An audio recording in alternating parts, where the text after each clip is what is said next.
അങ്ങനെ വീണ്ടും ഒരു ഉത്രട്ടാതി നക്ഷത്രം കൂടെ വന്നു.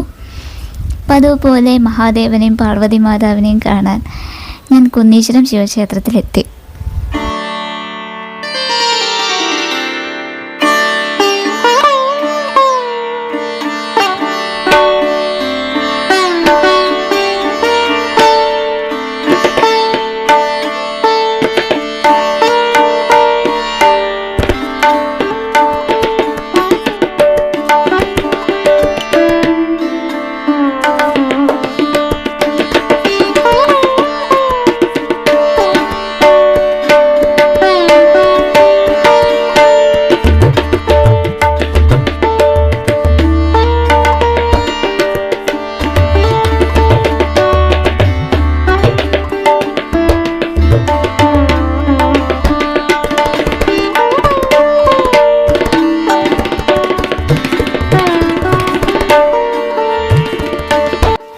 ക്ഷേത്രത്തിന് പുറത്ത് പാടത്ത് നിന്ന് ചെറിയൊരു വെള്ളച്ചാട്ടം പോകുന്നുണ്ട് കേട്ടോ.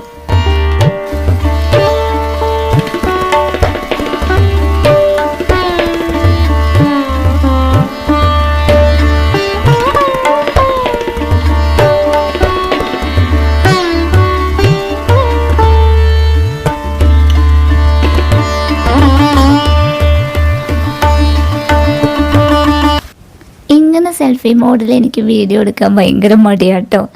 എന്നാലും എന്നെ കണ്ടില്ല എന്ന് പറയണ്ടെന്ന് വിചാരിച്ചിട്ട് അങ്ങനെ എടുത്താണ്. അമ്പലത്തിലൊക്കെ പോയി ഞാൻ തിരിച്ചെത്തി. ഇനി അടുത്ത പരിപാടി എന്താ? ബ്രേക്ക്ഫാസ്റ്റ്. ദോശയും നാളികേര ചട്നിയായിരുന്നു ബ്രേക്ക്ഫാസ്റ്റിന്. വയറിന് സുഖമില്ലാത്തതുകൊണ്ട് 2 ദിവസമായിട്ട് ചോറും കച്ചിമൂടും ഒക്കെ ആയിരുന്നില്ലേ ഞാൻ കഴിച്ചിരുന്നത്. അപ്പോൾ ഇന്ന് കൂടിയും ക്ഷേത്ര ദർശനമൊക്കെ കഴിഞ്ഞപ്പോൾ ഒരു ദോശ കഴിക്കണമെന്ന് തോന്നി. അങ്ങനെ ദോശ ഉണ്ടാക്കി അത് കഴിച്ചു. 2 ദിവസം ഞാൻ ശരിക്കും പെട്ടു കേട്ടോ. ഒരു നിവൃത്തിയില്ലായിരുന്നു. ഇന്ന് അമ്പലത്തിൽ പോകാൻ പറ്റണമെന്ന് ഞാനിങ്ങനെ പ്രാർത്ഥിച്ചിരിക്കുകയായിരുന്നു. ഉച്ചയ്ക്ക് 2 മണിയായപ്പോൾ വീട്ടിൽ 2 ആൾക്കാർ വന്നു കേട്ടോ. പ്രേമ ചേച്ചിയും ദിവ്യയും. അതിലെ ദിവ്യ എൻ്റെ വീഡിയോസൊക്കെ കാണുന്ന ആളാത്രേ. അവർ വന്നത് Cherpulassery Forever educational and charitable trust എന്ന സ്ഥാപനവുമായി ബന്ധപ്പെട്ടിട്ടാണ്. 10 വയസ്സിൽ താഴെയുള്ള ഓട്ടിസം ബാധിച്ച കുട്ടികൾക്ക് ചികിത്സ നൽകുന്നൊരു സ്ഥാപനമാണത്. അപ്പോൾ ഈ നോട്ടീസ് ഒന്ന് സ്ക്രീൻഷോട്ട് എടുത്ത് വെക്കണേ. എന്നിട്ട് അതിലെ ഡീറ്റെയിൽസൊക്കെ നോക്കി പറ്റുന്ന പോലെ അവരെന്ന് സഹായിക്കാൻ ശ്രമിക്കണം കേട്ടോ. അവർ ഫുഡൊക്കെ കൊണ്ടുവന്നിരുന്നു. അപ്പോൾ അവിടെ ഇരുന്ന് കഴിച്ചോട്ടെ എന്ന് ചോദിച്ചു. അങ്ങനെ അവർ അവിടെ ഇരുന്ന് ഭക്ഷണമൊക്കെ കഴിച്ച് കുറച്ച് നേരം വർത്താനമൊക്കെ പറഞ്ഞ് അങ്ങനെയാണ് പോയത്. അപ്പോൾ കുഞ്ഞുങ്ങൾക്ക് വേണ്ടിയുള്ള കാര്യമല്ലേ, പറ്റുന്നവർ എന്തെങ്കിലും ഹെൽപ്പ് ചെയ്യണേ. ഓക്കെ.